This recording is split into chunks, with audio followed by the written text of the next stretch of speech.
জননেত্রী শেখ হাসিনার তৃতীয় মেয়াদের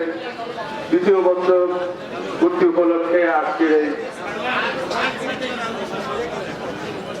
সম্মানিত সভার সম্মানিত সভাপতি শ্রদ্ধেয়ভাজন ব্যক্তিত্ব বীর মুক্তিযোদ্ধা যারা হায়দার আলী আজকের এই মঞ্চে প্রধান অতিথি হিসাবে আসন অলঙ্কৃত করেছেন আমার আপনার সকলের প্রাণপ্রিয় নেতা, গণমানুষের নেতা, আমার নেতা যারা বাচ্চা ভাই সহ কুষ্টিয়া জেলা আওয়ামী লীগের নেতৃবৃন্দ, দৌলতপুর থানা আওয়ামী লীগের নেতৃবৃন্দ, বিভিন্ন ইউনিয়নের চেয়ারম্যান বৃন্দ, জেলা পরিষদের সদস্যবৃন্দ, বাংলাদেশ আওয়ামী লীগ, যুবলীগ, ছাত্রলীগ, কৃষক লীগ, শ্রমিক লীগ সহ মুজিব আদর্শ সৈনিক এবং আমার সামনে বসা বিভিন্ন ইউনিয়নের বিভিন্ন ইউনিটের নেতৃবৃন্দ, সাংবাদিক বৃন্দ, প্রশাসনিক কর্মকর্তা, গোয়েন্দা সংস্থার লোক সহ সবাইকে নতুন বছরের শুভেচ্ছা জানিয়ে দুটি কথা বলতে চাই। বাংলাদেশ আওয়ামী লীগের শাসনামল থেকেই দেখা গেছে, আপনারা ইতিমধ্যে জানেন এবং সবসময় যে জিনিসটা জেনেই আসছেন, যে মেম্বার থেকে রাষ্ট্রপতি পর্যন্ত বাংলাদেশ আওয়ামী লীগের, তারপরেও আমাদের বিভিন্ন সময় উন্নয়নমূলক কাজের জন্য বিভিন্ন ভালো কর্মের কারণে আমাদের বিভিন্ন জায়গায় হোঁচট খেতে হয়। আজকে অতি কষ্টের সহিত বলতে হয়, মাননীয় সংসদ সদস্য নির্বাচিত হওয়ার পরে আগমন সরাজন বাচ্চা ভাই, তারপরেও কিন্তু তার এক ভাইকে কিন্তু এই জায়গায় জীবন দিতে হয়েছে, কুপিয়ে হত্যা করা হয়েছে। এর নীল নকশাকারী কারা সেটা কিন্তু আপনাদের কিন্তু ভেবে নিতে হবে,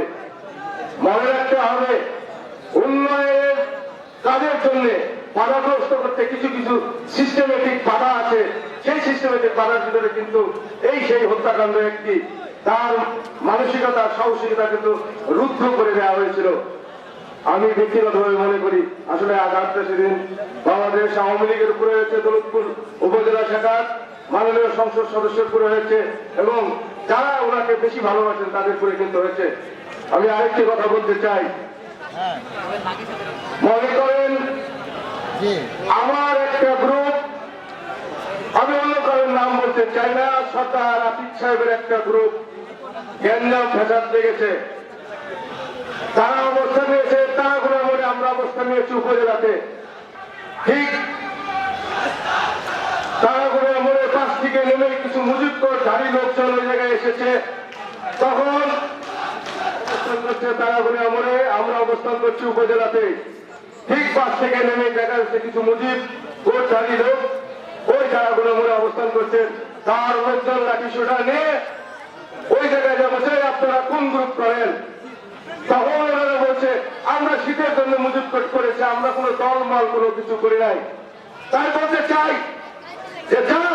সুবিধা নেওয়ার জন্য, যারা নিজেদেরকে বাঁচার জন্য মুজিব কোট করে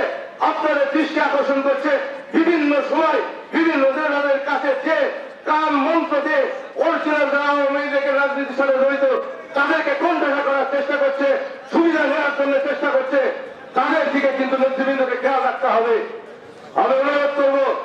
আগামী দিনে অনেক উন্নয়নমূলক কাজ মাননীয় সংসদ সদস্য দ্বারা হবে। বর্তমান সরকার আগামী ৫ম বছরে যে উন্নয়নমূলক ৬০ লক্ষ কোটি টাকার কাজ কিন্তু তারা বর্তমান সরকার করবে, যার অংশীদার হিসেবে মাননীয় সংসদ সদস্য আছেন, তার মধ্যে দিয়ে সারা দৌলতপুরে কিন্তু অনেক উন্নয়ন কাজ হবে। তাই আমি বলি, লোক দেখানো না, মিথ্যা প্রলোভন দিয়ে না, সত্যিকারের অর্থে যদি দৌলতপুরের উন্নয়ন চান তাহলে জনাব আগমন সরাজন বাচ্চা ভাইয়ের কাছে মন সেইভাবে ফ্রেশ নিয়ে আসবেন। আর শাহ আলম রায়ের মধ্যে যে কথাটি বলেছেন, বাচ্চা ভাইয়ের কাছে আসলে অনেক নেতার গায়ে আগুন ধরে, আমি মাননীয় সংসদ সদস্য জনাব আগমন সরাজন বাচ্চা ভাইকে বলতে চাই, আপনি যেহেতু আমাদের অভিভাবক জননেতা মাহবুবুল আলম হানিফ সাহেবের সাথে আলাপ করে দৌলতপুরের আর কোন রকম যদি কোন গ্রুপিং লবিং না থাকে, আমি যুবলীগের একজন কর্মী হিসাবে আপনাকে অনুরোধ করতে চাই, তাহলে কেউ কোনদিন আপনার রাস্তাকে বাধাগ্রস্ত করতে পারবে না এবং দৌলতপুরের উন্নয়ন বাধাগ্রস্ত করতে পারবে না। সবাইকে ধন্যবাদ জানিয়ে আমি আমার বক্তব্য শেষ করছি।